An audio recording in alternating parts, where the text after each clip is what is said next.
Esto es Conexión Pública.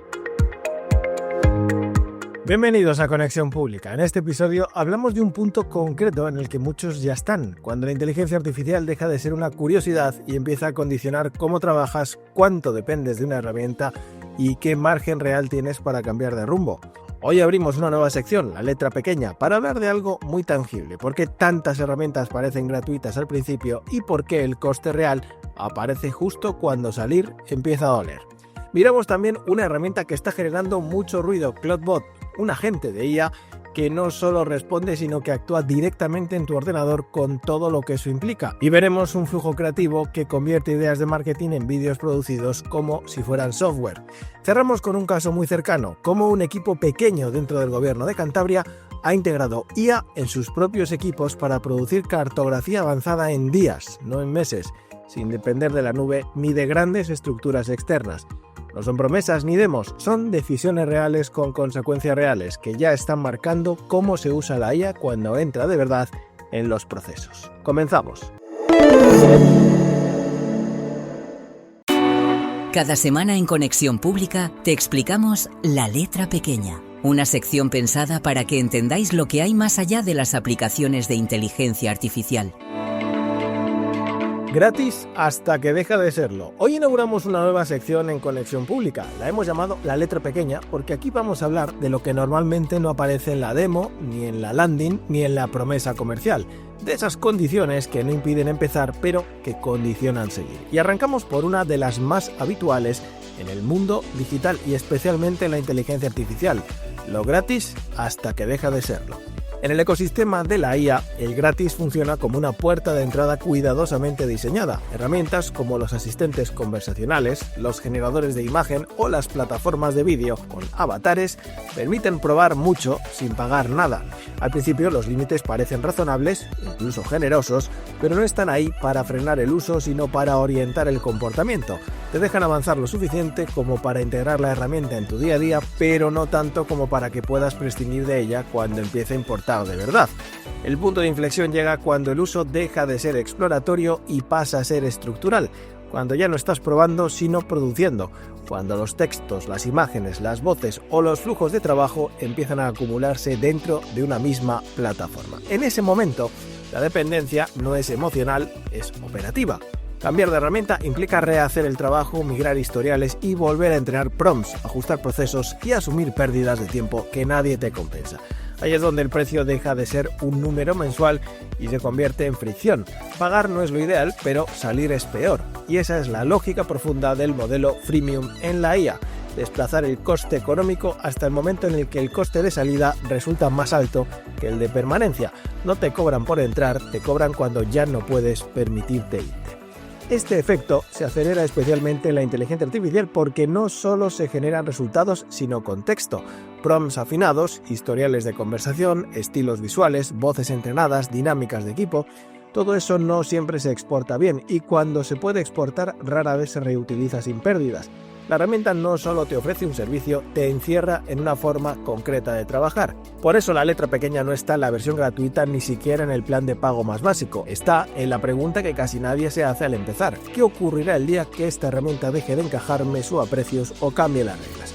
Si la respuesta es mucho trabajo, mucha fricción y demasiada dependencia, entonces el coste ya existe aunque todavía no aparezca en la factura. Esa es la idea clave con la que inauguramos esta sección. Lo gratis no se evalúa por lo que permite hacer hoy, sino por lo difícil que será dejarlo mañana. Leer la letra pequeña en tecnología empieza siempre por imaginar la salida.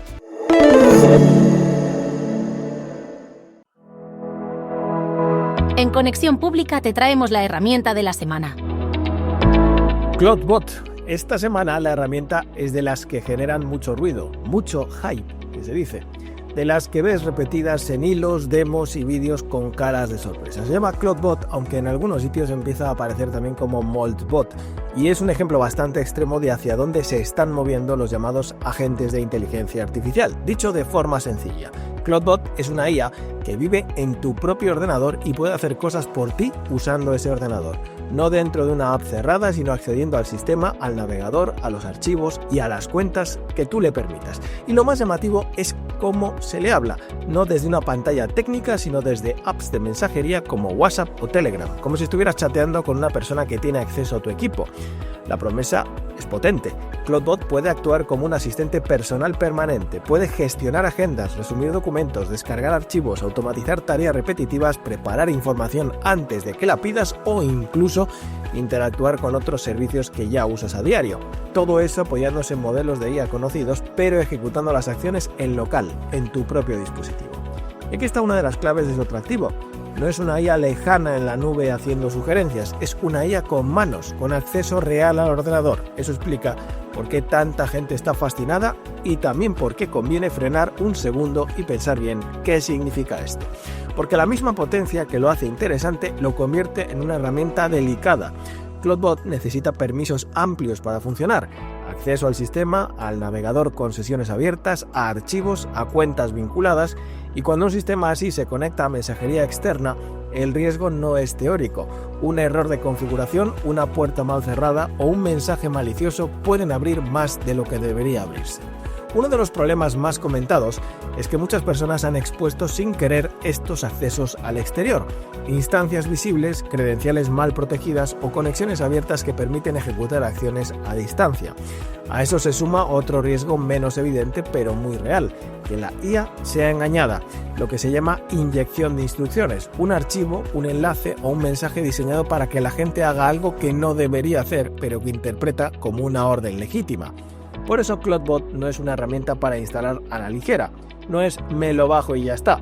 Es un experimento potente, interesante y muy revelador del futuro de los agentes, pero que exige criterio. Saber dónde se ejecuta, qué permisos tiene y qué consecuencias tendría que algo fallara, especialmente si se conecta a correos, calendarios o información sensible. La lectura correcta no es ni el entusiasmo ciego ni el rechazo automático, es entender que estamos entrando en una fase en la que la IA deja de sugerir y empieza a actuar.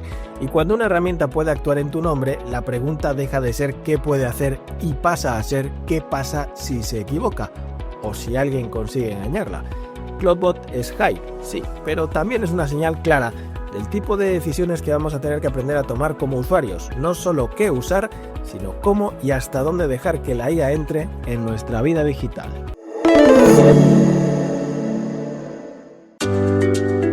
Esta semana los artículos no miran tanto a la próxima novedad como al punto en el que estamos ahora mismo. A principios de 2026, la inteligencia artificial empieza a mostrar síntomas claros de madurez, menos euforia, más fricción y preguntas que ya no se pueden aplazar. Aparece el riesgo, pero no como miedo externo, sino como reconocimiento interno desde la propia industria. Aparece también un límite menos visible, no el de la tecnología, sino el de nuestra capacidad para sostener criterio, atención y juicio en entornos cada vez más automatizados. Y aparece además un cambio económico de fondo, donde la IA deja de cobrarse solo por uso y empieza a reclamar una parte directa del valor que ayuda a generar. Para entrar en todo eso, dos IAs han leído los artículos y van a conversar ahora entre ellas, no para resumirlos, sino para detectar patrones, tensiones y señales que indican que la IA ya no está en fase de prueba, sino en una etapa mucho más estructural. Con la colaboración de NotebookLM entramos en el repaso y análisis de los artículos de la semana en Conexión Pública. Muchísimas gracias, Óscar. Pues sí, aquí estamos una semana más en Conexión Pública para analizar a fondo el material que hemos ido publicando. La misión de hoy, encontrar los hilos que conectan los 7 artículos de esta semana y entender el momento tan particular en el que nos encontramos con la inteligencia artificial. Porque lo interesante es que el foco se ha desplazado. Ya no hablamos tanto de la tecnología en sí, sino de lo que nos está pasando a nosotros con ella. Totalmente. Si hubiera que ponerle un título a la conversación de esta semana, sería La fricción. Estamos viendo la fricción entre la promesa casi utópica de la IA y la realidad de su adopción en las empresas. La fricción entre la velocidad que nos imponen estas herramientas y nuestra capacidad humana para pensar con claridad. Y, cada vez más visible, la fricción entre las grandes tecnológicas que la desarrollan y el resto de la sociedad, que empieza a pedir cuentas. Empecemos por esa primera fricción, la de la adopción. Hay una sensación en el aire, casi una ansiedad, de que si no estás usando IA te estás quedando atrás. Uno de los artículos que publicamos lo llamaba una adopción forzada, que se basa más en el miedo a la irrelevancia que en una decisión estratégica real. Es una definición muy precisa, porque describe un comportamiento que vemos constantemente. Las empresas se lanzan a implementar IA sin un plan claro, solo por la presión de mercado. Y esto tiene una consecuencia directa y a menudo dolorosa. En lugar de solucionar problemas, la IA se convierte en una lupa que magnifica el desorden que ya existía. Ah, claro. Si tus procesos internos son un caos, la IA simplemente te ayudará a producir resultados mediocres a una velocidad vertiginosa. Hay una frase en el artículo que es demoledora.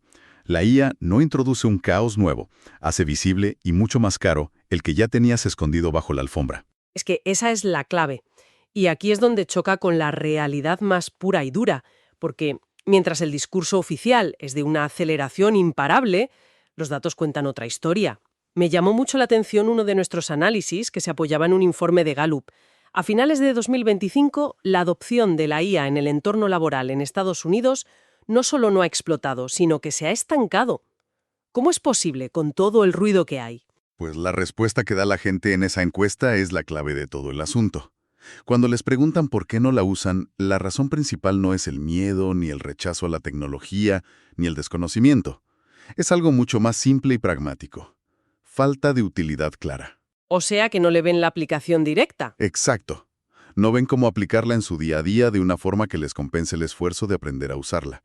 Es un baño de realidad. O sea que toda la narrativa de la revolución inminente se topa de bruces con un trabajador medio que se sienta delante de su ordenador y piensa, vale, ¿y esto para qué me sirve a mí ahora mismo? Esto me recuerda a lo que se comentaba en otro artículo sobre cómo ocurre la adopción real. No escondemos espectaculares que generan imágenes fantásticas. Para nada.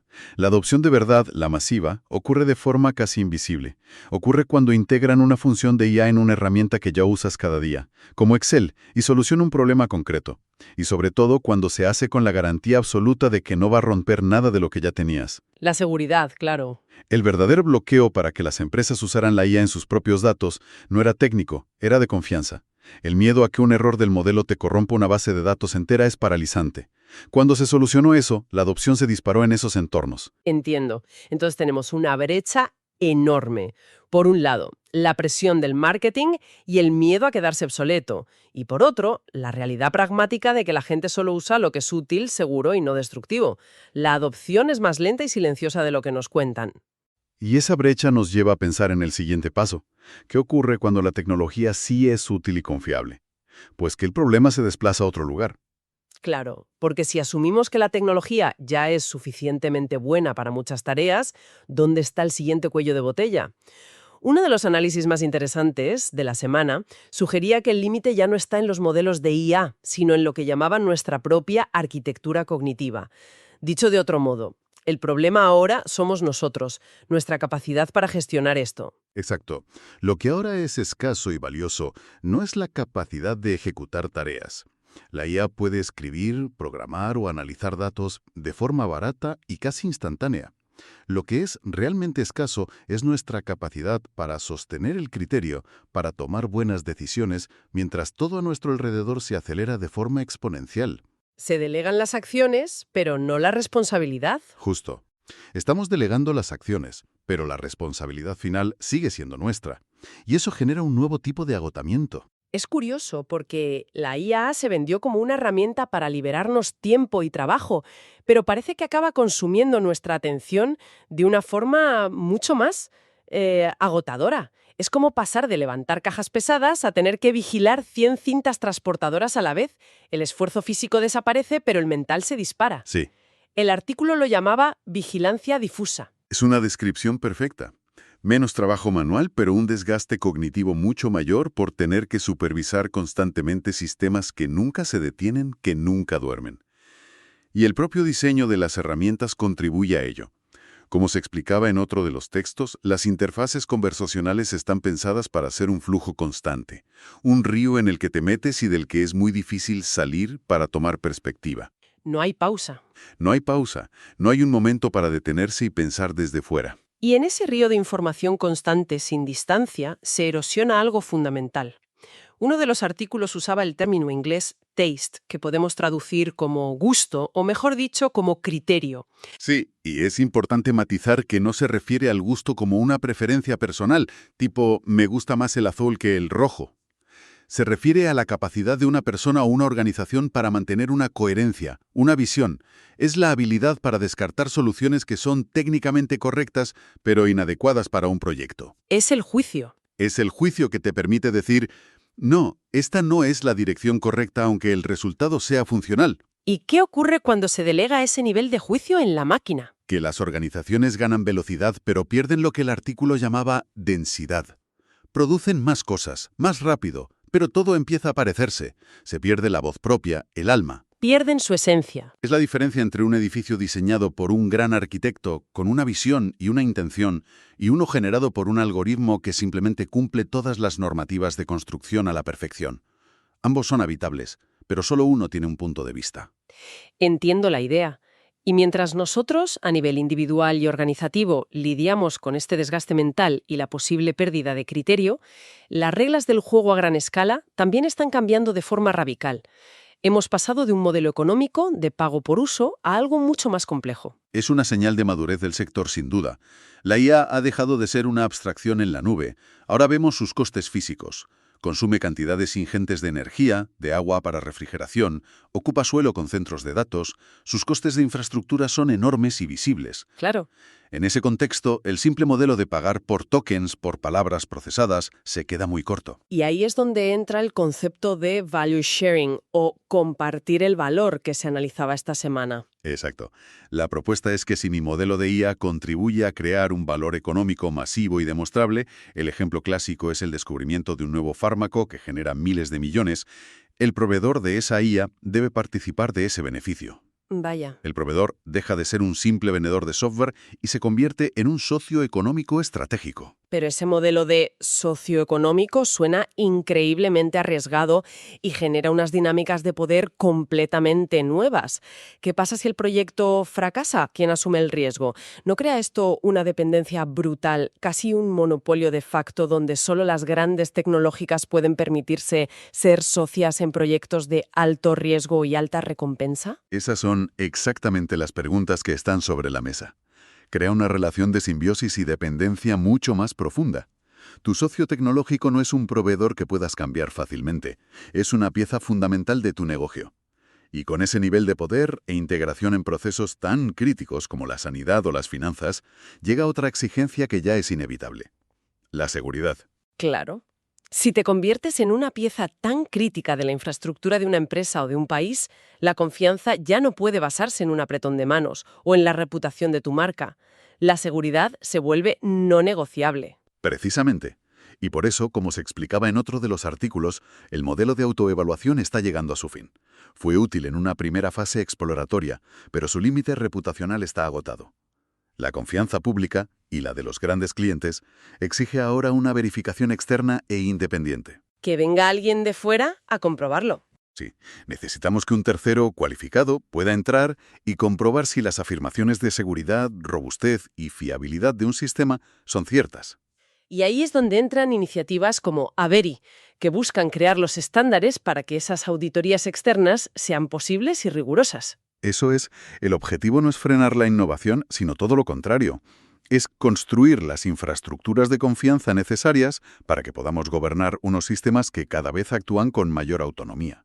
Sin esa confianza verificable, la adopción en sectores críticos se frenará en seco. Construir esa confianza es crucial y me parece una paradoja que justo cuando más la necesitamos, las advertencias más serias sobre los riesgos sistémicos vengan de los propios creadores de la tecnología. Esto nos lleva al último gran bloque temático de la semana, el que para mí ata todos los cabos. ¿Y qué es el punto central? Cuando escuchamos al director de una empresa como Anthropic hablar públicamente de riesgos como el bioterrorismo o el desarrollo de armas autónomas, no está haciendo ciencia ficción. Como decía el texto que analizamos, está delimitando el perímetro del riesgo que él mismo gestiona. Es una forma de decir, ojo con lo que estamos haciendo. Exacto. Es una forma de decir, somos conscientes de que estamos construyendo algo con este potencial destructivo. Es un movimiento estratégico, entonces, una forma de intentar internalizar los límites y poner las reglas ellos mismos antes de que pase como con las redes sociales y las reglas lleguen impuestas desde fuera a través de juicios y regulaciones. El paralelismo es directo y muy revelador. Las empresas de redes sociales no están ahora ante los tribunales por un contenido concreto que se publicó, sino por el propio diseño de sus plataformas. Claro, por el scroll infinito, las notificaciones. Por los sistemas de notificaciones, los algoritmos de recomendación. Se juzga la arquitectura que fomenta la adicción. Las empresas de IA están viendo esas barbas pelar y están intentando poner las suyas a remojar, anticipándose a futuras demandas sobre el diseño de sus sistemas. Y esa tensión a una escala tan global sobre riesgos casi apocalípticos aterriza de una forma muy sutil en nuestro día a día. Conecta con algo muy personal que se exploraba en otro de los análisis, nuestra relación con la información y la verdad. Parece que hemos aprendido a valorar la comodidad por encima de casi todo. Es un cambio cognitivo fundamental. Preferimos sistemas que nos dan una respuesta única, rápida y coherente. Herramientas que cierran el sentido de forma inmediata, aunque no tengamos ni idea de qué criterio han usado para generar esa respuesta. O que han dejado fuera. O qué fuentes han priorizado, o qué información han omitido, ¿sí? Es peligroso porque dejamos de preguntarnos ¿es esto verdad? Para simplemente preguntar ¿me sirve esto para salir del paso? La responsabilidad de verificar, de contrastar, se evapora por completo. Se convierte en un trámite. La búsqueda de información deja de ser un proceso de evaluación crítica para convertirse en una gestión rápida.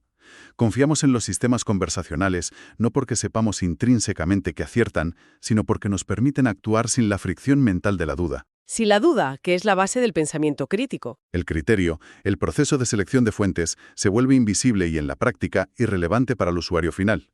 Y ese es quizás el riesgo más profundo y silencioso de todos, porque cambia nuestra forma de pensar. En fin, una semana que nos deja una idea muy clara. La inteligencia artificial ha entrado en una fase donde el debate ya no es sobre su capacidad técnica, que damos por sentada. El debate es sobre nuestra capacidad para gobernarla, para integrarla con criterio y, sobre todo, para pensar junto a ella sin perder las cualidades que nos definen. La pregunta ya no es ¿qué puede hacer la máquina?, sino ¿bajo qué condiciones queremos que lo haga? Sí, y yo añadiría que la gran pregunta es si seremos capaces de construir esas condiciones de forma proactiva, o si esperaremos a que el primer gran desastre nos obligue a hacerlo como tantas otras veces en la historia de la tecnología. Y ahora seguimos con más cosas en Conexión Pública, como el prompt de la semana o ejemplos de cómo la IA se aplica ya en nuestra vida diaria. Hasta la semana que viene.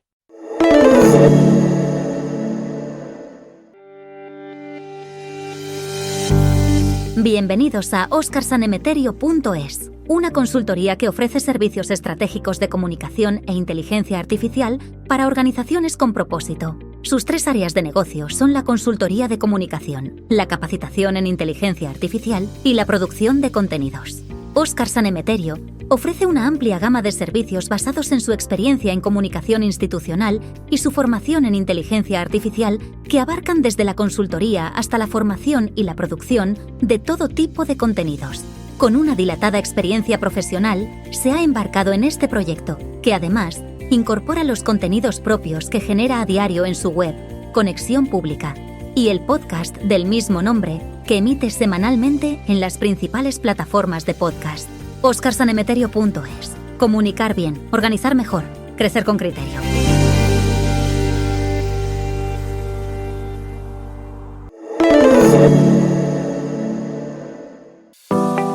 El prompt de la semana.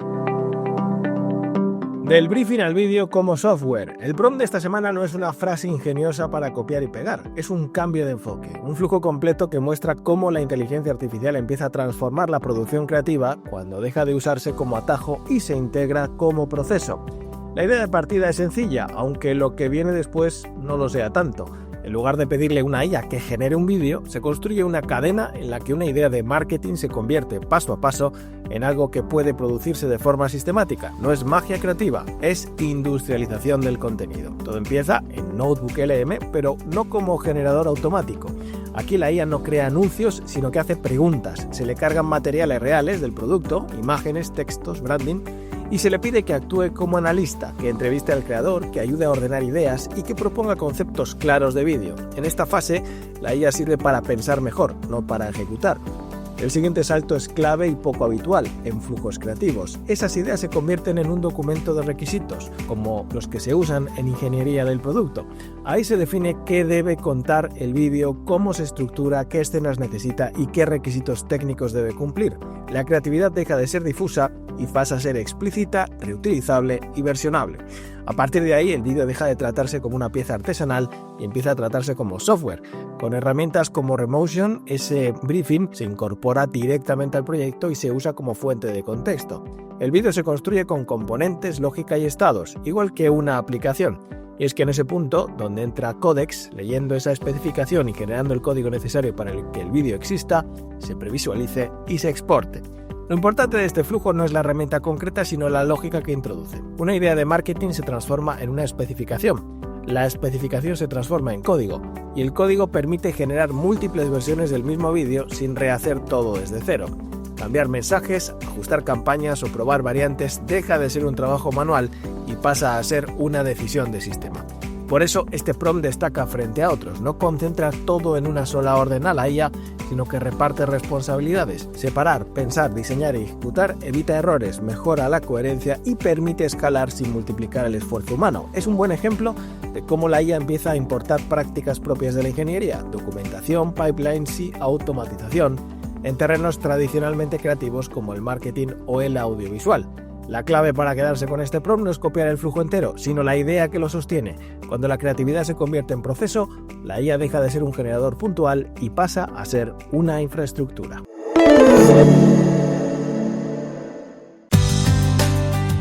En Conexión Pública queremos contaros usos de la inteligencia artificial en empresas.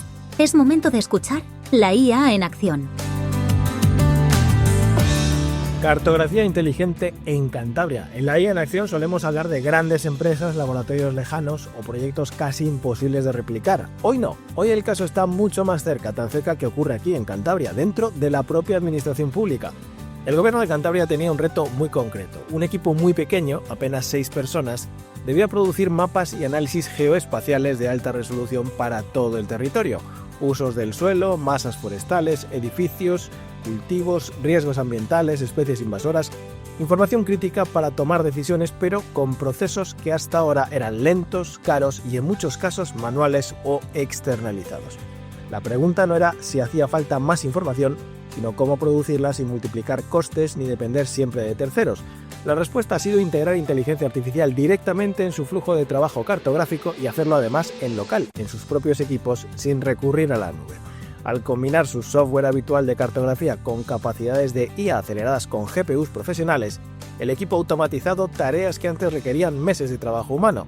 Ahora pueden analizar imágenes aéreas y satelitales para clasificar terrenos, detectar edificios, identificar masas arbóreas o localizar especies invasoras como la hierba de la pampa. Incluso han conseguido mejorar y restaurar fotografías aéreas antiguas de los años 50, recuperando color y detalle sin perder precisión geográfica. Lo relevante no es solo que la IA reconozca cosas, sino que lo haga dentro del entorno de trabajo habitual del equipo sin montar infraestructuras complejas ni centros de datos propios. Los modelos se ejecutan en estaciones de trabajo locales, integrados en el día a día como una herramienta más. El impacto práctico es difícil de exagerar. Proyectos que antes llevaban un año entero, ahora pueden resolverse en menos de una semana. El ahorro económico estimado supera el 1.000.000 de euros frente a soluciones tradicionales, y tareas que antes requerían decenas de personas durante meses, ahora pueden resolverse por una sola persona en cuestión de días. Pero más allá de las cifras, hay un cambio de modelo. Un equipo que antes era un cuello de botella pasa a convertirse en un nodo de alta productividad. La inteligencia artificial deja de ser una prueba piloto o un experimento y se convierte en infraestructura operativa. El conocimiento geoespacial se produce dentro de la administración con más control, más rapidez y menos dependencia externa. Este caso demuestra algo importante para cualquier organización pública o privada. La IA no siempre consiste en sustituir personas ni en externalizar procesos a la nube. A veces consiste en dar a equipos pequeños herramientas lo bastante potentes como para multiplicar su capacidad real.